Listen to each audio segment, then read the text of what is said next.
Hello everybody, it's Sherry here with L'Amour Pours by Meme, and thanks so much for coming to my channel. If you like what you see, please hit that subscribe button. I am new, I'm just getting started, and I need subscribers. So I hope you come on this journey with me, and I will send you many videos in the future. So today, what are we painting? A 24 by 48 inch canvas, and there's my 12-ounce cup of paint. Way too much paint. I will put the paint brands in the description below for you guys, but way too much paint again. I thought, oh, I need that much for this large of a canvas, but no, I could have done very well with 6 to 8 ounces for this size canvas, and I will next time. Now, I did a ring pour as I was pouring out the paint so that when I stretched it, I would get character and lines and some movement. I don't like big blobs of plain color. I really like my paintings to have character and movement.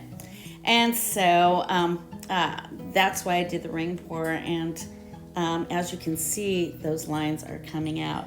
Unfortunately, because there was too much paint in there, I'd hoped that the cloud mix would come out about halfway through, and it came out almost at the very end, and so I will adjust for that as well next time.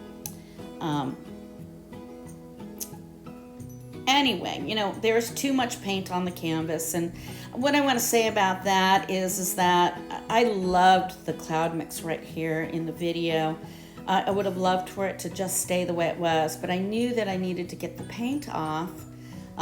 Because if it dried like that, you know, you could get cracks and so many problems when there's too much paint on the canvas. And if you look at the very top there, you can see that there's just a puddle of paint there in the top. And I want to apologize again. Remember, I'm new. I didn't get the whole canvas under the camera the whole time. So I will adjust for that as well, you guys. So I'm still trying to take that paint off, you know, and get as much of that paint off as I could without getting all of the cloud mix off of the canvas. And then, you know, now I'm starting to see pearls come up there on the side, and I'm gonna jump ahead in a few minutes as the pearls start to develop, because once they start developing, here they are.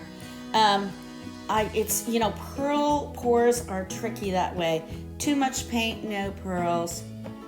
Too much stretching, and the pearls will take over all of the color on your canvas. I have some beautiful pearls, almost all white canvas.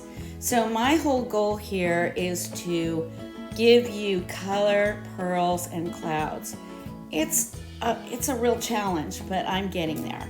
So here I am, I'm torching it, and I'm going to tell you the one wonderful thing that I love the most about this technique.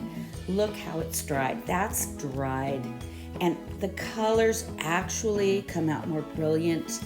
The pearls are nice and tight. It's actually prettier dried than wet, and that's not like most techniques. And there's no varnish at all on this, so I just love the technique for that alone. Here it is in my studio, no varnish, freshly dried the next morning, and you can see I got color, pearls, clouds, so I'm almost there with that perfect painting. And finally, here it is. My husband makes all of my floating frames for me, and he made a beautiful walnut frame for this painting, and I just love it. So there you have it. Thanks for watching. I'll see you at the next video. And remember, if you like what you saw, please subscribe, and I'll be sending and making many more videos to come. Thanks.